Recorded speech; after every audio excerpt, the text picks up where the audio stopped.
Alors, 1, 2, 2. Oui, bonjour tout le monde. Merci d'être là. Un dernier petit sprint là, avant d'arriver à l'heure du dîner. Là, donc, soyez patients, on va essayer de faire ça quand même assez rapidement. Donc, je suis venu vous parler. La manette, peut-être. Ici. OK, parfait.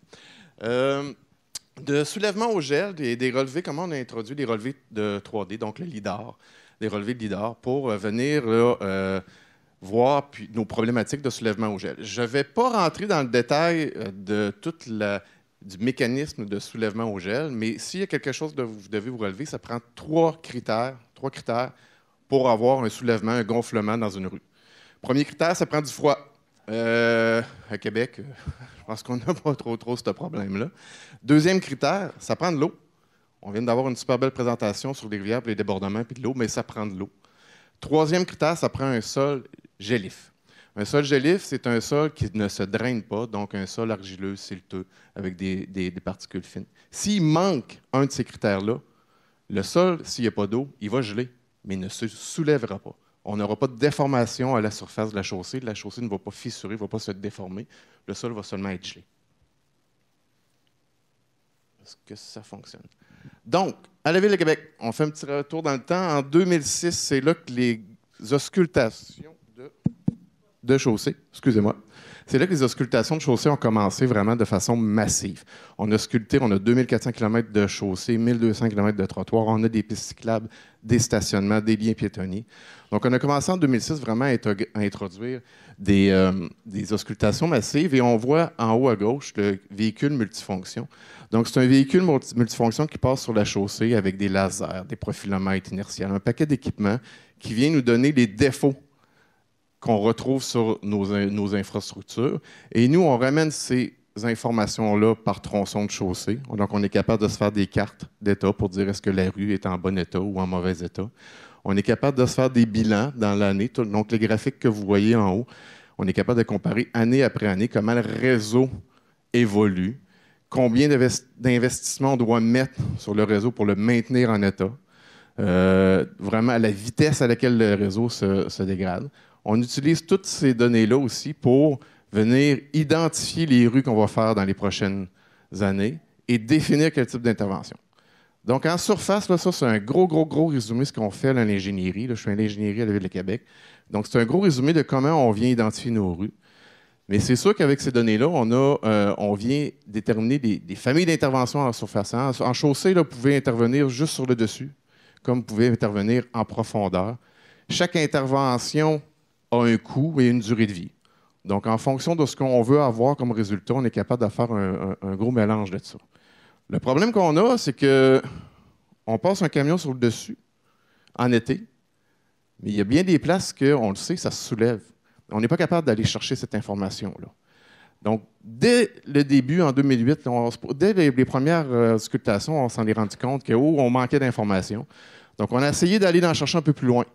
Donc, en 2008, là, et des années un peu plus tard, on donnait des petits contrats à des consultants pour dire allez voir dans les rues qu'on a identifiées, pouvez-vous prendre des relevés l'hiver avec une poutre, avec le fameux compte, puis repasser l'été, puis voir est-ce qu'il y a une différence, est-ce que ça a bougé, est-ce que ça a bougé. Ils nous donnaient un petit rapport pour dire voici les rues là, avec un risque. Là. Cette rue-là a un risque de bouger, cette rue-là en a moins. Donc, peut-être celle-là intervenir en profondeur, l'autre, on peut prendre le risque de ne pas intervenir en profondeur et on modulait nos interventions. Il nous en manquait un peu. On a rajouté, après ça, dans les années suivantes, des relevés d'arpentage. On a demandé avec l'arpentage de mettre des points, puis de venir, encore une fois, venir mesurer. Puis, vous voyez sur le graphique, on ne voit pas très bien. C'est peut-être un peu petit, là. Mais en bleu, ici, c'est le relevé d'hiver et ici, en vert, c'est le relevé d'été. Donc, vous voyez que la rue, ça, c'est le crâne de rue. Il y avait juste un côté qui soulève. C'est pas évident pour nous de trouver ça et de voir ça sur le terrain, qu'il y a juste un côté de la rue qui se gonfle. Donc, quand on vient faire une intervention comme ça, puis si on n'intervient pas en profondeur, le pavage va être beau pendant quelques années, mais à un moment donné, ça va fissurer, ça va casser. 2016. Pour ceux qui viennent de Québec, si vous avez une bonne mémoire, en 2016, donc l'hiver 2015-2016, a été catastrophique en termes de chaussée. On a eu un paquet de redoux. Il a fait beau, il a fait chaud, il a fait fret. Il a mouillé en plein mois de février. Après ça, ça a fait -30 le lendemain. En termes de chaussée, c'est la pire chose qui peut pas arriver. Donc, quand on est arrivé au printemps, tantôt, M. Lachance parlait du 3-1, ça allait exploser. Okay? Les nids de poules, les plaintes aux citoyens, tout a explosé. On a perdu le contrôle. Et à l'époque, le maire est arrivé, il a dit là, il faut donner un coup de barre. Donc, on a fait une opération massive d'asphaltage. On est venu intervenir sur l'ensemble du territoire. Le but, c'était le nid de poule qui est apparu cette année. On ne veut pas le revoir l'année prochaine. Donc, on est venu intervenir en surface partout. Je vous l'ai dit tantôt, on a une grosse gamme d'interventions qu'on peut faire. Mais si on intervient en surface sur une rue qui gèle, ça va durer, mais pas longtemps. C'est une intervention qu'on dit palliative, c'est une intervention qui est comme corrective, là, qu'on vient corriger un problème, mais on sait qu'il est encore là. Donc là, on s'est comme penché et dit hey, comment on peut essayer là, de trouver quelque chose pour avoir sur l'ensemble de notre territoire, savoir que ça ne gèle pas, ça ne bouge pas. On est revenu avec notre méthode de multifonction, on a essayé, plus ou moins. La ville avait acquéri en interne un lidar stationnaire. Donc, j'ai approché les gens de l'arpentage pour leur dire est-ce qu'on serait capable de faire un relevé d'hiver en 3D, de faire un relevé d'hiver d'été en 3D, et là, je m'excuse du terme, les merger, je ne sais pas si c'est un terme, mais les superposer, les juste à poser, puis de savoir, y a-t-il un différentiel? On l'a essayé. Je ne sais pas s'il y a d'autres monde de la ville, beaucoup ici, mais on s'est planté. Okay? On ne s'est pas planté totalement, mais on a manqué notre coup. Pourquoi? Parce que c'était nouveau pour nous. Donc, on manquait d'expertise et on manquait d'expérience. Par contre, on a vu qu'il y avait un grand potentiel. Ça pouvait marcher, puis c'était possiblement ce qui allait être le mieux. En 2019, on a rencontré la Fondation Jacques Arthaud dans un congrès de sérieux, qui, eux, avaient l'expérience et avaient l'expertise. On leur a proposé le projet. Puis, en 2020, on faisait un test. Donc, on a fait des relevés lidar 3D sur l'ensemble du territoire. Pas l'ensemble, mais sur quelques rues. Je vais laisser la parole à mon ami Cédric, puis je vais revenir après pour vous dire comment on interprète et comment on gère vraiment techniquement ces données-là. Puis je vais arriver avec un cas très concret. Oh, j'ai mon micro. C'est quoi le bouton? Il y en a juste un, c'est bon. Parfait. OK. Donc, Cédric Pelletier, je suis directeur technologique de Jacques Arthaud. Donc, c'est une petite compagnie qu'on a fondée en 2017. Là, on est rendu une quarantaine d'employés. Puis en 2019, on a rencontré Dave, on lui a exposé qu'est-ce qu'on voulait faire, notre techno, tout ça, puis il a fait « Oh, c'est peut-être la solution à mon problème ». En fait, nous, on a des véhicules, là c'est un peu petit, mais avec des caméras et des scanners 3D, puis on sillonne les villes en entier. Donc, on donne accès à une multitude d'informations sur le territoire pour mieux connaître le territoire, pour éviter beaucoup de déplacements pour la prise de mesure. Là, on va espérer que la vidéo fonctionne. Ce n'était pas un succès cet avant-midi avec les vidéos. Oh, ça marche. Donc, ici, on va avoir un exemple, la référence plus la comparaison. Donc, on voit une rue ici. Donc, il y a un scan 3D qui a été fait en septembre 2020. Donc là, c'est sûr, on a juste la référence, il n'y a pas de différence. Et on voit la comparaison qui a été faite pendant la période de gel. Donc, on voit facilement. Là. Donc, ici, on a un passage qui a duré quelques secondes, une analyse qui dure quelques minutes. Puis, en si peu de temps, on a... Dave va vous expliquer plus tard la réponse à toutes ces questions. Donc, là, j'ai une multitude d'exemples. Là. Donc, on voit la comparaison ici. Fait qu'on est certain que la qualité de la comparaison est bonne parce que des regards, ça ne bouge pas. Donc, normalement, ça ne bouge pas. Puis, on voit à côté la comparaison, donc sur une échelle de 0 à 10 cm. Puis, on voit ici, là, on peut le voir, on le sentir un peu dans la photo, tout est gonflé autour. Donc, on a un soulèvement au gel ici. Un autre exemple de soulèvement au gel ici. Donc, encore un regard. On voit tout le pavage là, qui est on appelle de type alligator, le fissurage de type alligator. Donc, il est fissuré un peu partout comme ça. Puis encore là, quelques minutes et c'était réglé. Et l'autre exemple que Dave nous donnait tout à l'heure, les côtés de rue qui montent. Fait qu'on voit, il y a une partie qui a sûrement été faite récemment, qui n'avait pas de mouvement. Puis c'est toute cette partie-là, gauche-droite, qui pouvait se soulever au gel. C'est ça qui est un défi avec le soulèvement au gel, c'est qu'on a une petite période pour capturer. Fait que nous, il faut aller capturer au mois de mars pendant que le sol est dégagé et que le sol est encore gelé. Tantôt, on a vu la référence. Donc, nous, on fait un passage normalement en été, au printemps, après le gel ou à l'automne. Donc, on roule toute l'année pour capter les villes comme ça.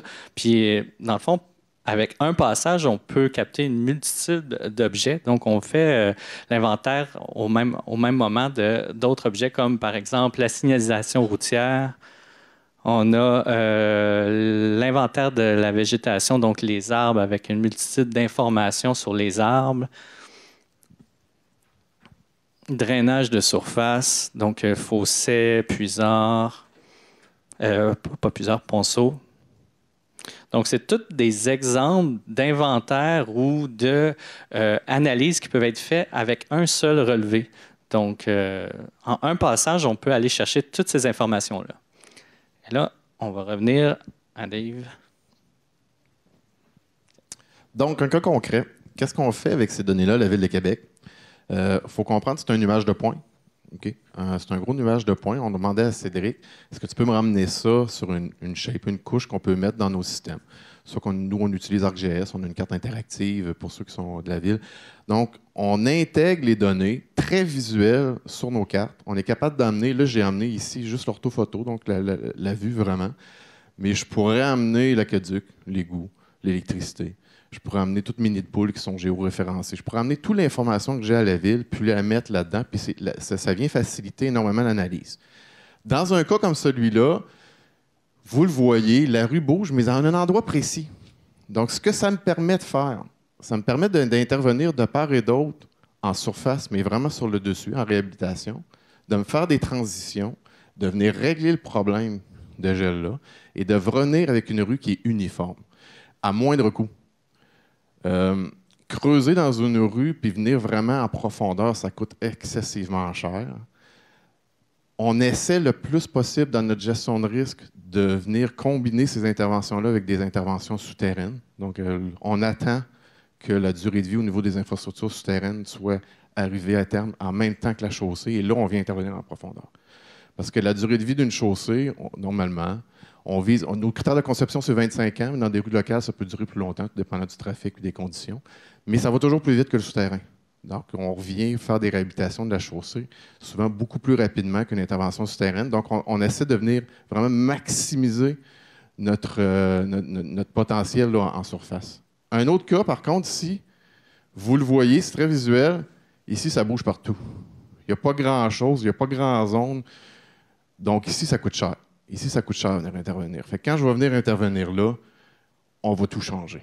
C'est une réfection totale. Donc, on va venir changer les branchements, on va venir changer l'aqueduc, on va venir changer l'égout.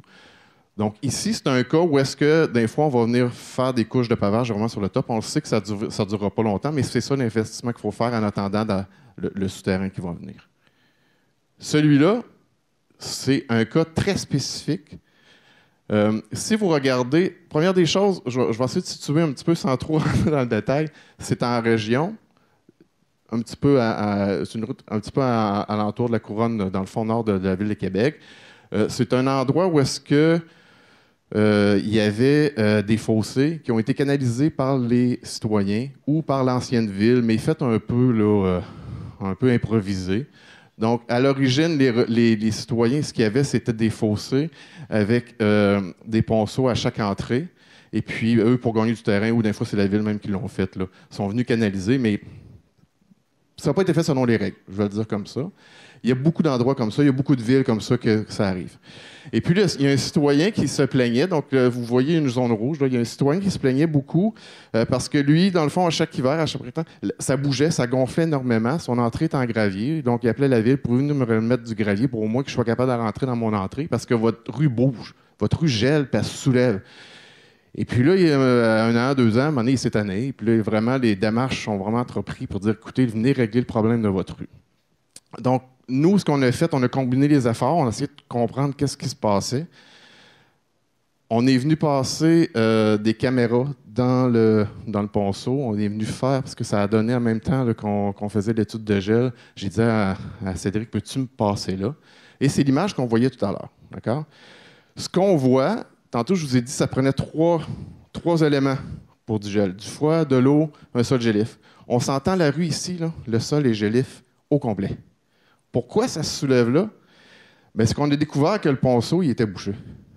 Quand on a passé la caméra, le ponceau, là, il n'est plus fonctionnel. Il y a des écarts, donc il y a des écartements, il y a des ouvertures entre les ponceaux. Puis l'eau, c'est simple. L'eau qui s'en vient a rentré dans la structure de rue. Elle a pris son chemin naturel, puis elle est rentrée dans le ponceau du voisin qui, lui, n'est pas bouché. Donc l'eau s'accumule dans la structure de rue. Quand on arrive l'hiver, ça se soulève. Donc, c'est pas la rue qui venait causer un problème aux citoyens, c'est le ponceau du citoyen qui venait poser. Bon, ponceau du citoyen, je vais faire une bémol, c'était pas la faute du citoyen parce que ça datait des anciennes villes, ça datait des anciennes méthodes, là, puis c'est pas une question de mettre la responsabilité. Nous, on voulait trouver vraiment la source du problème. Mais c'est une situation comme ça qu'on n'aurait jamais été capable de trouver si on n'avait pas eu un relevé 3D. Là où on s'en va maintenant pour la ville, mais c'est sûr qu'on va avoir ce type de relevé-là, peut-être pas sur l'ensemble du territoire, mais être capable de venir cibler des endroits spécifiques. Le défi qu'on a comme ville, Cédric n'a pas trop parlé, tantôt on a parlé du jumeau numérique. Présentement, chaque service à la ville a ses besoins en termes de relevé LIDAR, en termes de relevé 3D. Mais Cédric l'a dit, lui, il peut passer une fois, puis ça vient remplir les besoins tant au niveau de l'environnement qu'au niveau de l'ingénierie, qu'au niveau de l'arpentage. Donc, ça va prendre un point, un ancrage, ça va prendre un point pour risquer une entrée à la ville pour dire, ben c'est nous qui s'occupent de faire le relevé 3D, puis nous, on va venir puiser là-dedans. Je crois qu'on est rendu là. On disait souvent, le 3D, ça s'en vient vite, mais là, ça s'en vient pas. C'est là. Les données, on est capable de les exploiter. Donc, ça va prendre, c'est un peu vers là où la ville veut s'en aller, mais ça va prendre un point d'entrée. Ça fait le tour. Ouais, c'est pas beaucoup plus long que ça. Merci. Merci beaucoup. Est-ce que ça a été long, l'approbation de tout ça? Parce que c'est un partenariat quand même public-privé. Non, mais il faut dire qu'on a toujours nous, au Cerveau d'ingénierie, on a toujours quand même là, un aspect de développement, un aspect de nouvelles technologies. On est toujours à l'affût pour essayer de l'aller de l'avant. On est très proactif pour essayer d'aller trouver des nouvelles façons de faire qui vont venir nous aider. Écoutez, le réseau de la ville, on a quand même un bon réseau. Là, je veux dire, au niveau de la chaussée, là, je ne sais pas s'il y a des gens de Montréal. Tantôt, on disait qu'il y a quelqu'un de Montréal ici. J'aime toujours ça me comparer à Montréal. On a quand même un bon réseau, mais il faut quand même aller de l'avant parce qu'il n'y a pas une ville au Québec qui a les moyens de venir là, vraiment de venir investir pour complètement annuler la désuétude. Donc, il faut, par la technologie, essayer d'améliorer nos choses. Puis, vous parliez du jumeau numérique, c'est ça? Oui. Ça serait quoi les autres utilisations? Là? Vous avez nommé les services, mais concrètement, mettons, est-ce que vous avez dans d'autres clients ou d'autres des projets en cours pour d'autres utilisations? Oui, ben, j'en ai présenté quelques-uns là. Puis, dans le fond, on est beaucoup en foresterie urbaine. Aussi, on a parlé des zones inondables ce matin. Donc, on a des MRC complètes où on vient établir les seuils de rez-de-chaussée sur l'ensemble des maisons en zone inondable. Donc, il y a ça, signalisation, chaussée. On a un nouveau service qui va être l'auscultation des trottoirs aussi. Donc, ça va être bientôt. Là. Fait que dans un seul relevé, on fait tout ça. Parfait. Est-ce qu'il y avait des questions dans la salle? Oui, donc ma collègue, vous pouvez juste vous nommer votre organisation puis poser la question. Bonjour, je suis Anne Corriveau, je suis conseillère municipale à la Ville de Québec. Je suis très contente de voir ce que j'ai vu.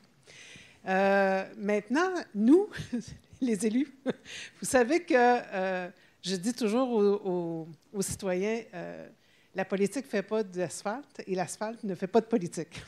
Par contre, on est interpellé souvent sur la désuétude des rues et les gens ne comprennent pas nécessairement les priorisations que vous faites lorsque vous faites votre grand scan, je veux dire, à travers la ville. Maintenant, ce que je vois, moi, ça répond à plusieurs questions. Et je me demande, est-ce que ce sont des données qui sont disponibles sur la carte interactive pour les citoyens? Alors, je m'explique, c'est que ça pourrait nous éviter où ça pourrait, à tout le moins, illustrer à un citoyen, bien, voici, on va aller voir ensemble, puis on pourrait identifier ce pourquoi la rue qui semble, à l'œil du citoyen toujours, extrêmement désuète, bien, on pourrait leur expliquer qu'elle n'est pas prioritaire par rapport à une autre rue qu'on ne serait pas obligé d'identifier, mais à tout le moins, ça donnerait l'heure juste et ça montrerait les faits. C'est ma question. Ces données-là ne sont pas transmises aux citoyens, d'accord? Ce sont des données très techniques qui sont gardées présentement à l'interne, mais qui a déjà eu des volontés. La volonté est là, OK? Il y a un côté juridique que là, c'est pas moi qui est là, mais c'est plus au niveau du service des affaires juridiques. Il y a quand même un enjeu là, jusqu'où la Ville peut justement partager toute son information très technique et très spécialisée versus, bon, il y a un enjeu là que présentement, non, c'est pas transmis. Il y a quand même des choses qui sont transmises au niveau des taux de désuétude, il y a des bilans qui sont publics, il y a un paquet de choses. Mais dans le détail, comme on vient de le présenter là, non, ce n'est pas rendu public. Pour les élus, c'est une bonne question. C'est une bonne question. Est-ce qu'il y a d'autres questions dans la salle? Oui.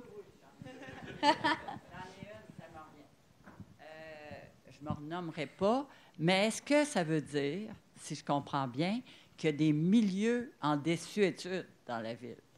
Dans le sens qu'il y a des milieux plus difficiles, qui risquent d'avoir des inondations, les rues, tout ça, parce que là, je vous entends, là, je trouve ça super intéressant. Ça veut dire qu'il y a des milieux, zones pas fameuses. Bien, en termes de désuétude de chaussée, je vais parler juste en termes de désuétude de chaussée. Il y a des rues, il y a des secteurs qui sont... Tu sais, la Ville de Québec, c'est une ville qui s'est développée, puis dans les années 80, ça s'est développé très vite. Okay? Donc, tous les rues des années qui se sont développées en même temps arrivent à désuétude en même temps. Okay? Là, pour ce qui est des milieux, tout ça, il faut faire attention. Il faut toujours en chaussée aussi faire le lien avec le trafic qui passe sur le dessus. On n'est pas rentré dans ce détail-là. Mais tous les rues à plus haut trafic, les rues avec des zones industrielles, ça va se détériorer plus rapidement. Donc oui, il y a des zones. Il y a vraiment de tout à la Ville de Québec. On a des secteurs qui sont construits avec des rues très solides versus on a des secteurs, parce que je ne veux pas avec les fusions puis avec les anciennes villes, on a à peu près de tout. D'accord? Mais nous, on a énormément de données. Là. Vous avez vu une donnée sur le gel, mais on a des données sur les natures des sols, on a des données sur les trafics, sur l'État. Et on vient prioriser quand même avec tout ça là, sur l'ensemble du territoire. Là. Donc. Je veux finir. Oui. Si moi, je suis une citoyenne, puis là, je ne fais plus ma place, je veux me trouver un autre endroit, je veux trouver une autre maison, est-ce que je peux appeler à la Ville pour demander des informations? C'est-tu risqué? Qu'est-ce qui va arriver? Est-ce que je suis dans désuétude, semi-désuétude, tout ça? Parce que moi, j'ai de l'argent, mais je ne veux pas me faire avoir. Peux-tu? Est-ce que je peux appeler à la Ville à 3 Écoutez, au niveau de la chaussée, c'est assez facile parce que juste se déplacer, vous allez le voir. Au niveau des infrastructures souterraines, puis au niveau des risques d'inondation, je ne sais pas à quel point cette donnée-là... Hein? Oui. Mais une chose est sûre, c'est qu'on a beaucoup de demandes citoyennes, comme Madame parlait tout à l'heure. Si votre rue est en mauvais état et que vous voulez savoir, mais quand est-ce que ma rue est planifiée, quand est-ce que vous allez intervenir, on a beaucoup de demandes comme ça. Ça tombe chez nous, ça. Oui, on transmet l'information qu'on a. Il y a un aspect qu'on n'aborde pas, c'est les budgets, c'est tout l'aspect financier. Les villes, les budgets sont votés d'année après année. Donc, les priorités changent, les budgets changent. C'est des choses qui évoluent très vite. Donc, on ne peut pas garantir une intervention. Je ne peux pas vous dire l'année prochaine, votre rue va se faire, c'est sûr. Ou dans 2 ans, 3 ans, c'est sûr qu'on va la faire. Ça, c'est jamais une certitude. Puis, parce que là, on a un exemple de partenariat, vous l'avez dit, quand vous l'avez essayé, c'était... Oui, on l'a fait. Ouais, c'est ça.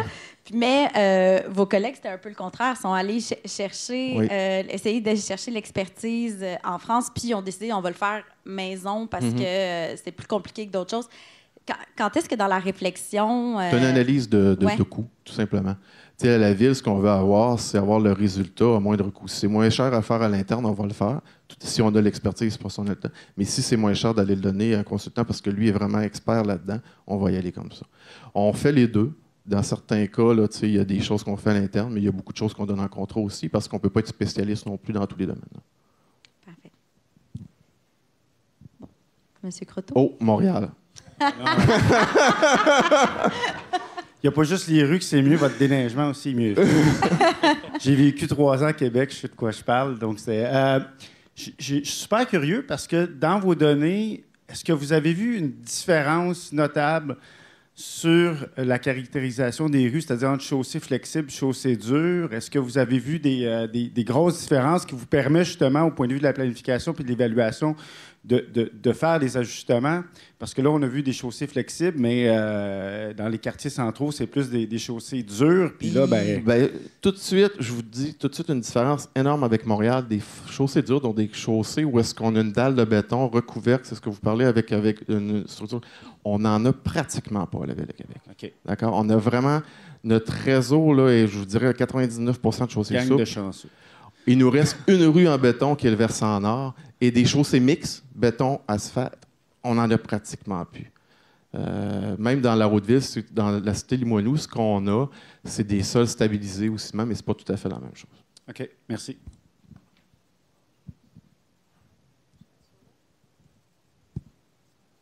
Parfait. Ah, bon, une dernière question.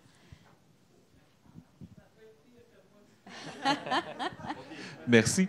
Louis Martin, moi aussi, je suis un élu à la Ville de Québec. Est-ce que, revenons au coût et d'avoir un partenaire à l'externe, est-ce que ces scans-là, ces données-là doivent être faites plusieurs fois dans l'année selon la saison et ou sont à toutes les années parce que ça change ou c'est quelque chose qui a une pérennité pendant 5 ou 10 ans?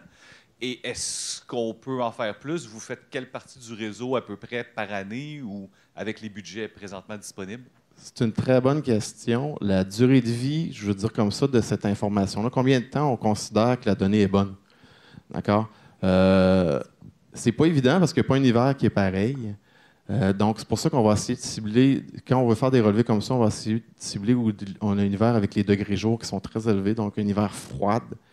On sait que la profondeur de gel va être à son maximum, puis que les soulèvements vont être au maximum quand il y en a. Mais c'est pas évident parce que vous avez vu, dans l'exemple que je donne, c'est un cas très ponctuel. Si le ponceau se débouche, parce qu'il y a assez de pression, ben, il n'y en a plus de gel. Donc ça, c'est très dur. Nous, ce qu'on a fait, là, je n'ai pas rentré dans tout le détail, mais on a des auscultations qu'on a avec le LCMS, donc le laser qui passe sur toute la chaussée. Ça passe aux 3 ans. On est capable, par le type de défaut, on appelle ça une lézarde, c'est une fissure qui est très caractéristique au gel, de venir déterminer un indice pour la rue. Cette rue-là a un potentiel de gel. Est-ce qu'elle gèle? On ne le sait pas, mais elle a un potentiel.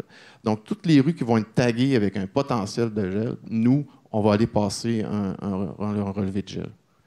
Donc, pour essayer de prévenir, pour essayer de voir. Parce qu'il y a des... Au-delà de l'inconfort, au-delà de la fissuration, il y a des gros coûts au niveau, comme je disais tantôt, de venir intervenir en profondeur. Bonjour, Sylvie Charbonneau, chez Aquaction. En fait, merci pour votre présentation. Je me demande, est-ce que vous avez été en mesure de chiffrer des économies en utilisant, par exemple, les services de Jakarta pour dire, en faisant tel scan, on est capable d'économiser des coûts plus élevés de resurfaçage, de construction? Bien, je peux pas. On n'a pas fait de coût direct avec ce qu'on a fait, mais je peux vous dire, pour 1 kilomètre de chaussée, en termes de réhabilitation standard, supposons qu'on est aux alentours de 350 000 à 400 000, 450 000 pour une rue. Si je tombe en réfection de chaussée, là, c'est du 1 million. Là. C'est 1 million, 1 million 200 000. Puis là, on sort. Puis quand on est rendu à 1,5 million, 1,6 million pour la rue, puis je sais que je vais venir à 2 millions changer toutes mes infrastructures souterraines, oh là, faut faire le calcul. Là. Donc, juste nous, le rendu là, on sait que c'est gagnant. On n'a pas fait de lien direct, mais on sait, au niveau de notre conception de chaussée, qu'on est gagnant. Okay. Puis ma question, c'est plus pour Jakarta. Est-ce que vous utilisez votre technologie LIDAR, tout ça, plus dans le domaine de l'eau que des infrastructures, des routes, par exemple? Non, en fait, on l'utilise vraiment. Tout ce qui est visible de la voie publique, en fait, peut être inventorié, qualifié. Fait que ça peut être autant les arbres que la rue, les affleurants, les infrastructures affleurantes, trottoirs, tout ça. Fait que signalisation, tout ce qui est visible de la voie publique, nous, on peut l'inventorier, le qualifier. Merci. Bon, ben c'est ce qui clôt notre avant-midi. Merci beaucoup, messieurs, pour la présentation.